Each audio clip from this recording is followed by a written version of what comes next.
एक लक्ष्य होता है और दूसरा लक्ष्य की प्राप्ति के साधन होते हैं। लक्ष्य को साध्य भी कहते हैं। लक्ष्य लौकिक भी होता है और आध्यात्मिक भी होता है। लौकिक लक्ष्य जैसे सुख शांति को देने वाले धन को अर्जित करना, सम्मान प्राप्त करना, पद प्रतिष्ठा को प्राप्त करना, ये लौकिक लक्ष्य है। और इस लौकिक लक्ष्य की प्राप्ति के साधन है धर्म का आचरण करना, ईश्वर की आज्ञा का पालन करना। यद्यपि ईश्वर की आज्ञा का उल्लंघन करके भी व्यक्ति धन को प्राप्त कर सकता है, लेकिन वो धन उसको सुख नहीं देगा, शांति नहीं देगा, उसके यश कीर्ति को बढ़ाने वाला नहीं होगा। दूसरा आध्यात्मिक लक्ष्य होता है विवेक वैराग्य को प्राप्त करना, समाधि को प्राप्त करना, अच्छे अच्छे उत्तम विद्या बल आदि गुण कर्म स्वभावों को धारण करना। और इस आध्यात्मिक लक्ष्य के साधन भी धर्म आचरण तो है ही सबसे पहले, और उसके साथ साथ सत्यार्थ प्रकाश के 9वें समोल्लास में बताया है कि सत्पुरुषों के संग से धर्म अधर्म, सत्य असत्य, कर्तव्य अकर्तव्य का विवेक करना, अकर्तव्य को कर्तव्य ना मान लें, कर्तव्य को अकर्तव्य ना समझ लें, अथवा संशय ना हो कर्तव्य अकर्तव्य के विषय में किसी प्रकार का। इसी प्रकार से धर्म को अधर्म ना समझ लें, अधर्म को धर्म ना समझ लें, धर्म अधर्म का बिल्कुल ठीक ठीक हस्ता मलकवत ज्ञान होना, निश्चय होना कि ये धर्म है, ये अधर्म है, ये कर्तव्य है, ये अकर्तव्य है, ये सत्य है, ये असत्य है। फिर एक साधन और बताया कि ईश्वर की जो शिक्षा है भय लज्जा शंका आनंद उत्साह के रूप में, इसके अनुरूप चलना। भय लज्जा शंका जो परमेश्वर अंदर बैठा हुआ उत्पन्न करता है, उसके विषय में कोई भ्रांति ना हो, संशय ना हो, निश्चय हो कि हाँ ये ईश्वर की ओर से ही है, समाज की ओर से नहीं है या मेरी ओर से नहीं है। ऐसे ही आनंद उत्साह आदि के विषय में भी निश्चय होना कि ये ईश्वर की ओर से है, समाज की ओर से नहीं है। तो लक्ष्य और उसके साधन। महर्षि दयानंद जी ने 9वें समोल्लास में जो मुक्ति के साधन बताए, विवेक वैराग्य षट संपत्ति मुमुक्षत्व, तो मुमुक्षत्व के विषय में लिखा वहां कि जैसे क्षुधा तृषातुर को सिवाय अन्न पान के किसी दूसरे में प्रीति नहीं होती, ऐसे ही मुक्ति और मुक्ति के साधनों में प्रीति होना, उसके अतिरिक्त किसी दूसरे में प्रीति ना होना भाव होता। मुक्ति और मुक्ति के साधनों में प्रीति होना, ये मुमुक्षत्व है।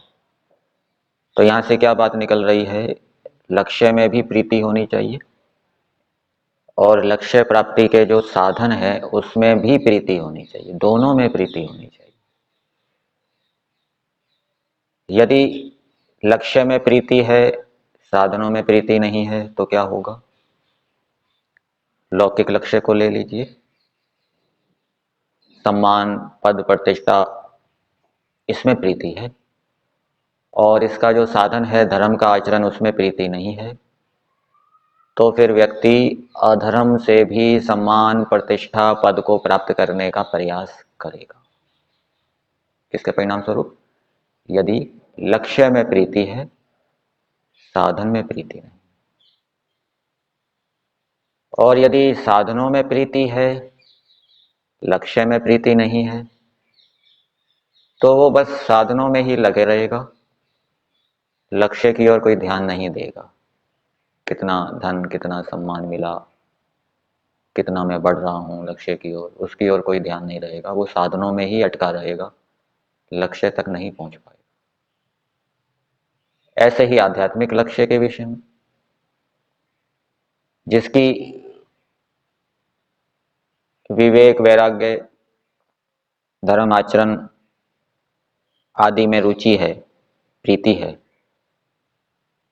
और लक्ष्य में रुचि नहीं है, प्रीति नहीं है, श्रद्धा नहीं है, तो इन साधनों को करने से जो उसको थोड़ी बहुत सिद्धि की प्राप्ति होगी, वो उस सिद्धि में ही उलझ जाएगा, उसी को प्राप्त करके संतुष्ट हो जाएगा, मुक्ति तक पहुंचने के लिए प्रयास नहीं करेगा। और जिसकी मुक्ति में प्रीति है, वैराग्य में प्रीति है, समाधि में प्रीति है, लेकिन उनके साधनों में प्रीति नहीं है, धर्म का आचरण आदि, तो फिर व्यक्ति अधर्म से भी समाधि, वैराग्य को प्राप्त करने का प्रयास करने लग जाएगा। और जब ऐसा करेगा तो वो आध्यात्मिक लक्ष्य तो उसको मिलेगा ही नहीं, और उस अधर्म आचरण के फलस्वरूप उसको दुख की भी प्राप्ति होगी, अनेक प्रकार के विघ्न बाधाएं उपस्थित हो जाएंगी। तो क्या बात निकली? दोनों में प्रीति होनी चाहिए, लक्ष्य में भी प्रीति और लक्ष्य के साधनों में भी प्रीति। अब प्रश्न यह उत्पन्न होता है कि लक्ष्य में प्रीति कैसे उत्पन्न करें, और लक्ष्य के जो साधन हैं उसमें कैसे प्रीति उत्पन्न करें। तो लक्ष्य में प्रीति उत्पन्न करने के लिए, जैसे मान लीजिए आध्यात्मिक लक्ष्य है,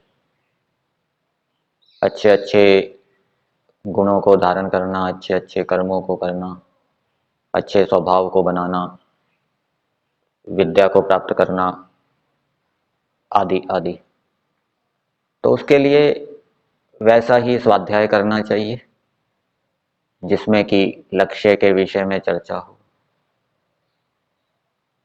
साधनों में यदि प्रीति उत्पन्न करना चाहते हैं, धर्म का आचरण आदि, तो जहाँ जहाँ धर्म का विषय है, धर्म के स्वरूप को बताया गया है, उसके अवयवों को बताया गया है, उसको बार बार पढ़ना, उसके ऊपर चिंतन मनन करना, धर्म के लाभों को जानना, उसको बार बार दोहराना, अच्छे गुणों को धारण करेंगे तो उसके लाभों को जानना, बार बार दोहराना। तो इससे क्या होगा? दोनों में प्रीति होगी, लक्ष्य में भी प्रीति होगी और साधनों में भी प्रीति होगी। लक्ष्य के महत्व को जानना और उसको बार बार दोहराना, पढ़ना, विचारना, साधनों के महत्व को जानना, साधनों के लाभ को जानना, धर्म आचरण से क्या क्या लाभ होगा, और उसको बार बार पढ़ना, याद रखना। और मुक्ति की प्राप्ति यदि नहीं होगी, लक्ष्य की प्राप्ति नहीं होगी, तो उससे क्या क्या हानि होगी। अच्छे गुणों को धारण नहीं किया, जीवन दुर्गुणों से युक्त रहा, तो उससे क्या हानि होगी। वैराग्य की प्राप्ति नहीं हुई तो उससे क्या हानि होगी। अधर्म का आचरण करेंगे तो उससे क्या हानि होगी। तो वैसे प्रसंगों को, प्रकरणों को पढ़ना, विचारना। तो धर्म जो कि साधन है, उसके लाभों को विचारना और अधर्म की हानियों को विचारना। अच्छे अच्छे गुण और विवेक, वैराग्य आदि जो लक्ष्य हैं, उनके लाभों को विचारना, जानना। और यदि ये लक्ष्य प्राप्त नहीं होगा तो उससे क्या हानि होगी। जैसे उदाहरण के लिए, यदि हम अच्छे गुण कर्म स्वभावों से युक्त होंगे तो परमेश्वर हमारे से मित्रता करेगा, परमेश्वर के हम प्रिय होंगे, और उससे हमारी आत्मा का भी ज्ञान विज्ञान बढ़ेगा, परमेश्वर से सहायता प्राप्त होगी। और यदि दुर्गुणों से युक्त रहे, अच्छे गुण कर्म स्वभाव धारण नहीं किए, तो हम परमेश्वर की कृपा का पात्र नहीं बनेंगे, ईश्वर हमसे नाराज रहेगा, अप्रसन्न रहेगा, हम ईश्वर के प्रिय नहीं बनेंगे। ऐसे ही यदि हमने धर्म आचरण किया तो उसका फल हम जान नहीं सकते, कैसा कैसा फल हमको मिलेगा उसकी हम कल्पना भी नहीं कर सकते। ऐसा हमें सुख प्राप्त होगा।